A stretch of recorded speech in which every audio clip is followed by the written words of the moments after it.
Hey there, beauty buddies. So today we're going to be doing part two of my review on the Nye Grande Lumiere eyeshadow palette.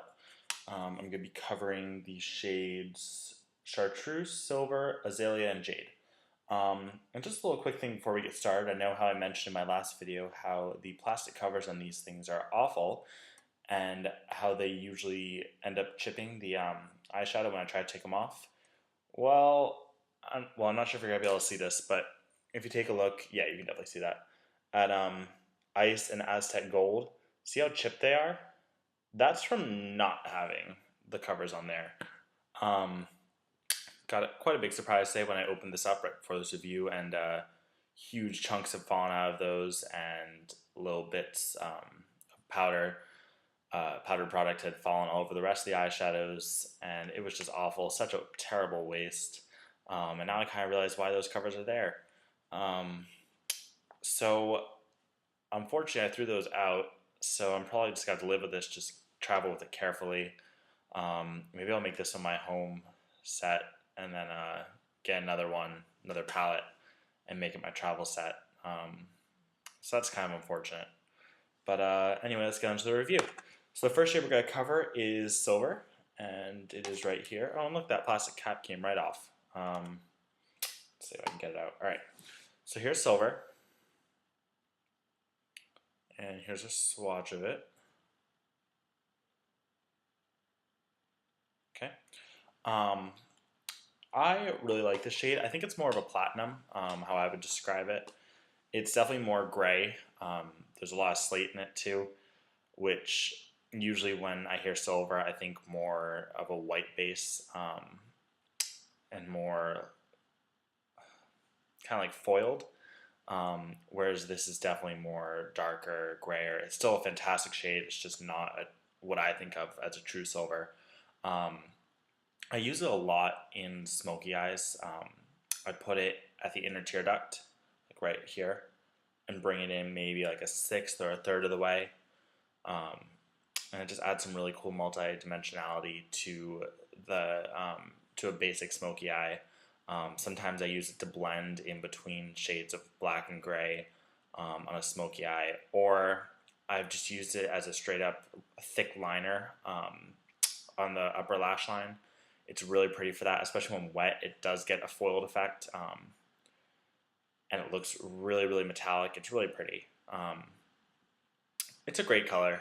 Again, I don't think it's one of those colors that you absolutely need. I think there are better and more versatile silvers out there. There go those air quotes. I hate those. Why do I do those? So, again, if you get the palette, great shade to have, but it's not necessarily one that you need to purchase right away. If you're purchasing singles, it's definitely not one of the first ones you should purchase. So that's all I can say for that shade. The next one is Azalea, and here it is. And here's the swatch.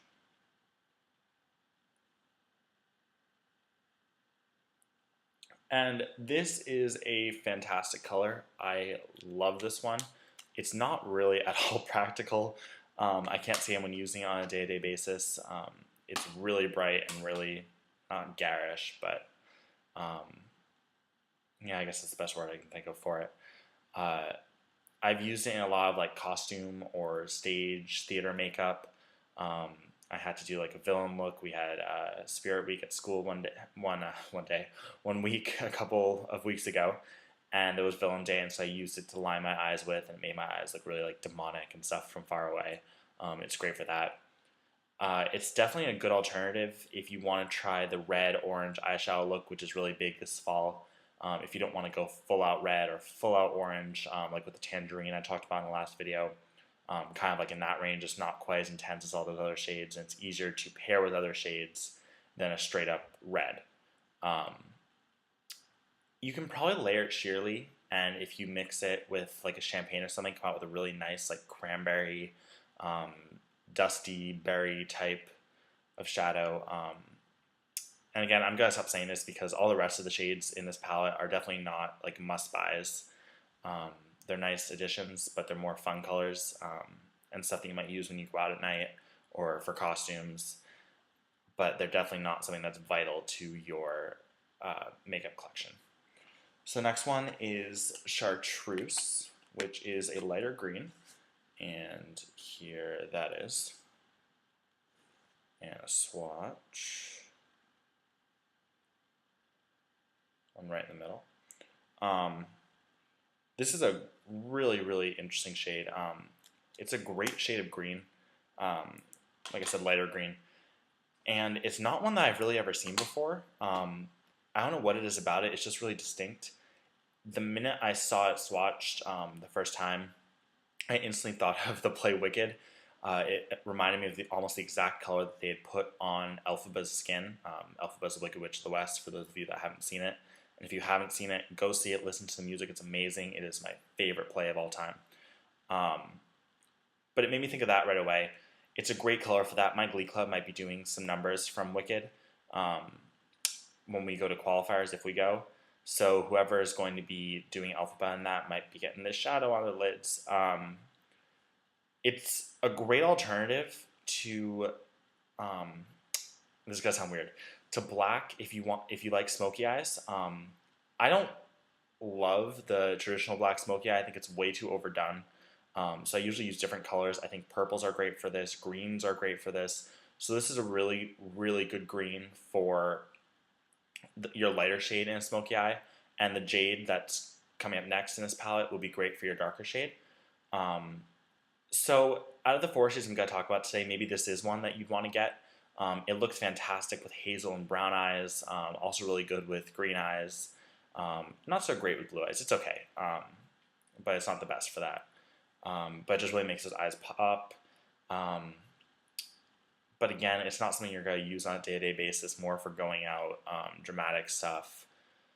But this is probably one of the most unique colors of the four that I'm going to talk about today. So the last one is Jade, which is here. If I can get this terrible little cap off.